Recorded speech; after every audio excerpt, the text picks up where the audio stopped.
Bonjour, Eric Gibaud, ericgibaud.com, et aujourd'hui je vais te présenter cet objectif de TT Artisan, le 50 mm f2 que j'ai essayé sur un Fujifilm monture X, mais il existe sur d'autres montures aussi. On va voir ça en détail. Mais n'oublions pas que mes vidéos sont sponsorisées par Arvia, écoledephotographie.com, qui permettent de te former à la photographie à distance. Mais je te parlerai de tout ça en fin de vidéo. Mais je te dis déjà quand même 3 trucs si tu n'arrivais pas jusqu'à la fin. 1. Si tu t'inscris de ma part, tu recevras un super bouquin épais comme ça, voilà, avec 350 conseils photo, qui est magnifique.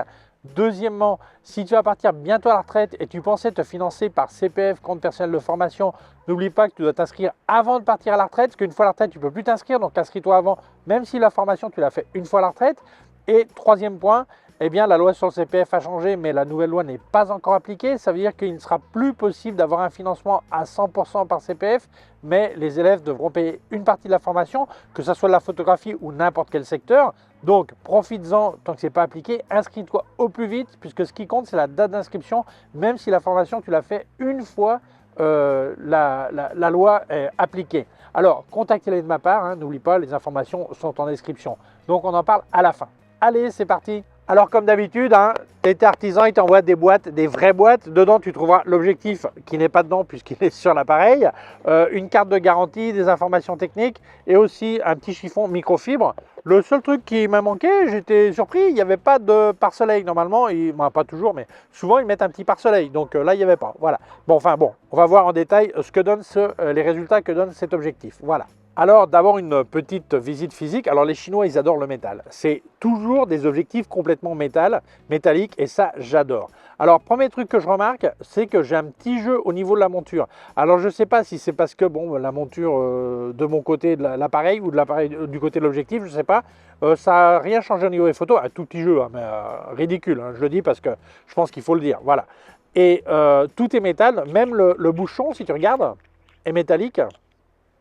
Ok, ils aiment bien le métal, hein, ça c'est la folie. Là, tu as le diaphragme qui va depuis F2 jusqu'à F16. Ok, alors il y a des clics, hein, ok. Alors c'est de demi-clics et après, quand tu arrives vers la fin, c'est des entiers. Ok, bon, c'est habituel chez eux, voilà. Après, tu as la bague de mise au point, parce que c'est un objectif manuel, donc mise au point manuelle. Alors comme tu vois, la rampe, elle sort, ce qui est normal quand on fait une mise au point. Par contre, quand tu es vers l'infini, fais attention. Alors, ce n'est pas un problème de conception, hein, tous les petits objectifs sont comme ça. En bougeant la bague, tu risques de changer aussi le diaphragme. Mais tu vas te rendre compte que comme il y a des clics, tu vas le voir tout de suite. Voilà. Mais bon, ça me pose pas un problème. Je te signale, si tout d'un coup tu dis tiens, c'est marrant, je change la mise au point, puis d'un coup il y a moins de lumière. Parce que sans faire gaffe, tu as bougé la bague de diaphragme. Voilà. Mais sinon, la construction est vraiment nickel. Hein, j'adore. Hein, ça a de la gueule. Quoi, hein, voilà, super.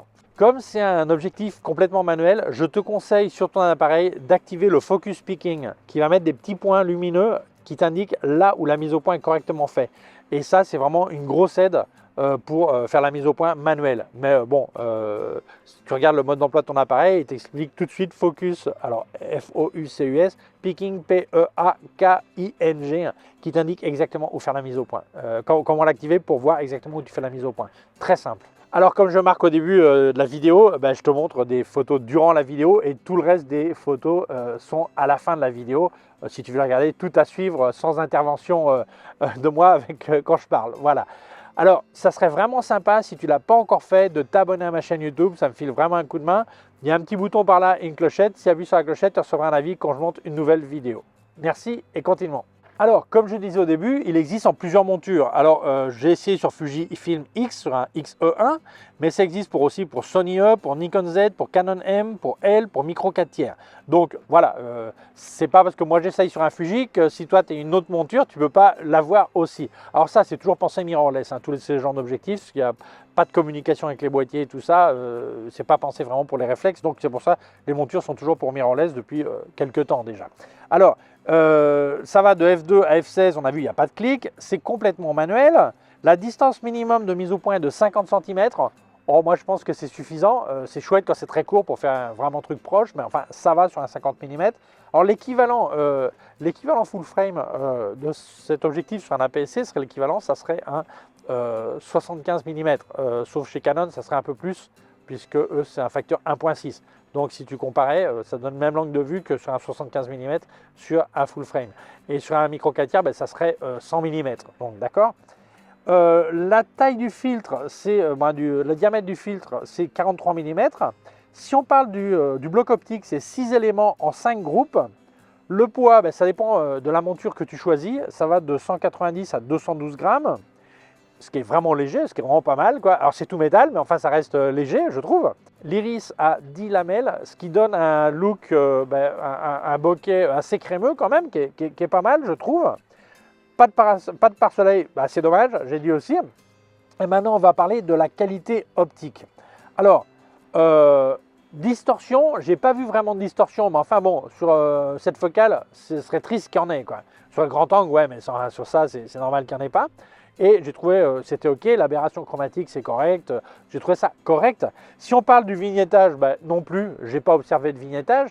Et si on parle maintenant de la netteté, alors il commence à pleuvoir là, j'ai le don depuis quelques temps, j'en commence à enregistrer, il commence à pleuvoir, donc je vais finir quand même, peut-être je devrais arrêter, on va voir.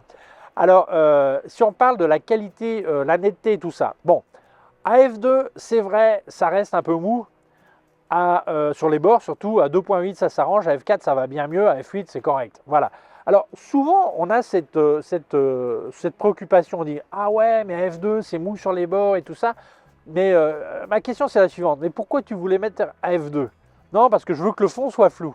Bah ouais, mais normalement quand tu fais un fond qui est flou, c'est parce que par exemple tu me fais un portrait à moi, tu me fais la mise au point sur moi, et le reste va être flou. Mais donc la partie qui va être molle, qui va pas être complètement nette, va être dans le flou. Donc on va jamais s'en rendre compte. C'est pour ça que quand on regarde des tests, il faut bien penser comment c'est fait. La partie scientifique, qui doit être exacte, te dit les bords sont pas très nets, à f2 par exemple, ouais, ça c'est la réalité. Ça c'est vrai. Maintenant, il faut voir l'utilisation ou l'usage réel. C'est-à-dire que quand tu vas l'utiliser, dans quelle situation? Situation où les bords sont dans le flou, tu ne vas jamais voir qu'il y a un manque de piqué sur les bords.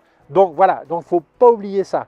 Donc moi je dis, cette optique à f2, c'est mou sur les bords, le centre ça va, f4, 2.8 ça s'arrange, f4 ça va mieux, à f8 c'est nickel. Donc moi je trouve que c'est très bien. Alors c'est pourquoi faire ce genre d'optique? Souvent en APS-C, quand on dit 50 mm, les gens tout de suite pensent portrait. Comme tu as vu sur l'exemple que je suis en train de te passer, et que tu verras encore à la fin, je n'ai pas fait de portrait.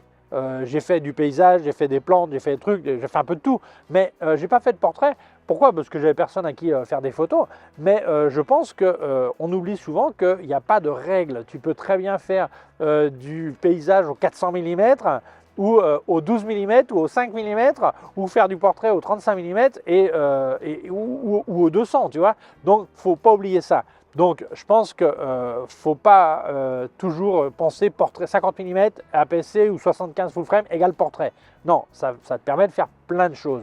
Alors, moi, je pense que cette optique est à un prix qui est ridiculement bas. Je crois que ça coûte dans les 70 €, un truc comme ça, ce qui est vraiment, vraiment, vraiment pas cher. Donc, je pense que celui qui veut un 50 mm, qui ne veut pas se ruiner,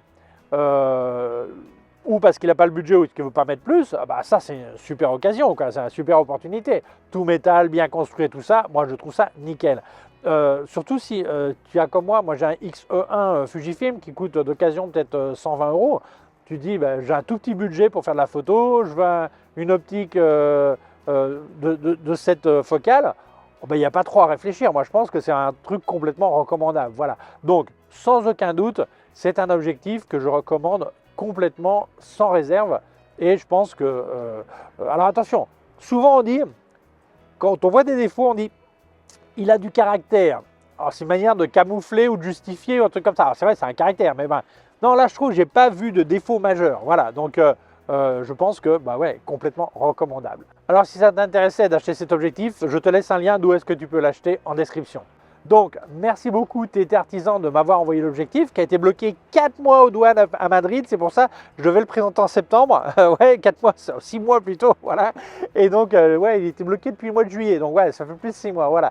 Et donc, il est enfin arrivé. On ne sait même pas comment il est arrivé. Et voilà, donc voilà, je le présente maintenant. Merci donc à TT Artisan. Merci à toi d'avoir vu la vidéo. Mais on va dire merci à mon sponsor, Arvia école de photographie.com, qui permet de te former à la photographie à distance, donc par Internet. Mais Internet, ça ne veut pas dire que de la théorie. Tu as quand même des exercices pratiques à faire que tu montes sur la plateforme, que des professeurs diplômés en photographie vont te corriger, vont dire ce qui est bien, ce qui n'est pas bien, ce qu'il faut améliorer et tout ça. Les cours, ils ont 4 formations, depuis devenir amateur averti, comme on dit, jusqu'à professionnel avec un bac pro. Et les cours durent de 8 à 12 mois. Tu vas passer 10-12 heures par semaine. Bon, certains passent 8, certains passent 15, ça dépend de l'avancement du cours, de ton niveau au départ et tout ça. Alors, important, il y a 3 manières de se financer. 3, il y a même plusieurs, mais enfin bon. Une, c'est l'autofinancement, c'est tu dis, tu mets l'argent de ta poche que tu avais déjà. 2, c'est Pôle emploi. 3, c'est le CPF, compte personnel de formation. Chaque année travaillée, tout travailleur en France accumule un petit pécule qu'il peut ensuite dépenser sur une formation qui peut être aussi une formation de loisir. Voilà. Donc, tu peux l'utiliser, mais attention, plusieurs choses. Un, même si tu es au chômage, ce n'est pas un problème. Si tu as des années travaillées, ben, tu auras ton pécule. Mais, si tu vas partir à la retraite, il faut t'inscrire avant de partir à la retraite. Parce qu'une fois à la retraite, on ne peut plus s'inscrire par CPF. Donc, inscris-toi même si tu fais la formation une fois à la retraite. Deuxième point, la loi sur le CPF a changé. Il y aura plus ce financement où tu pourras utiliser tout ton pécule pour financer à 100% la formation. Tu devras mettre une partie de ta poche. Pas qu'en photographie, mais dans tous les secteurs. Donc, inscris-toi au plus vite avant que la loi soit appliquée. Parce que ce qui compte, c'est la date d'inscription. Donc, inscris-toi au plus vite.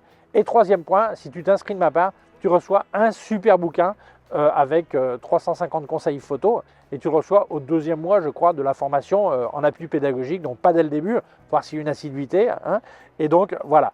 Et qu'est-ce que je vais dire? Quand je parle de Harvia, je dis toujours un petit truc photo. Eh bien voilà, tu ne sais pas si un 50 mm, c'est la focale qui peut t'intéresser. Eh bien c'est tout simple. Si tu as déjà un zoom, tu le bloques sur 50 mm, tu passes 2-3 jours à faire la photo qu'à 50 mm et tu vois si c'est une focale qui te plaît. Et là, tu sauras. Voilà, c'est aussi simple que ça. Donc, contacte-les de ma part. Ils préfèrent par téléphone parce que tout de suite, ils peuvent te répondre et t'expliquer tes doutes, tes questions et tout ça. Et sinon, tu peux le faire par email. L'appel téléphonique est gratuit. Hein. Tu peux le faire par email, tu peux le faire par leur site web, comme tu veux. Voilà. Donc, merci beaucoup Harvia. Merci Tété Artisan. Merci à toi d'avoir vu la vidéo. Si tu penses qu'elle peut intéresser d'autres personnes, je t'invite à la partager sur les réseaux sociaux. Si tu ne l'as pas encore fait, je t'invite à t'abonner à ma chaîne YouTube. Il y a un petit bouton par là et une clochette. Si tu appuies sur la clochette, tu recevras un avis quand je monte une nouvelle vidéo. Mon site web ericgiraud.com/fr pour la version française, mes cours de photographie en vidéo ericgiraud.com/fr/cours en ligne. Si tu as une quelconque question, tu peux laisser un commentaire dessous. Je laisse aussi des liens de mon matos sur Digit Photo. Alors n'oublie pas, si tu achètes chez eux, là où ça marque code créateur, tu marques Gibo et ça me file une petite aide et toi ça ne te coûte pas plus cher. Je te laisse aussi des liens de tout ce que j'ai testé de KF Concept, Sandmark et les Flash Westcott et d'autres liens affiliés dont ceux de Tété Artisan et aussi un lien de mon compte PayPal au cas où tu voudrais faire un don. Merci beaucoup, prends soin de toi et à très bientôt. Ciao.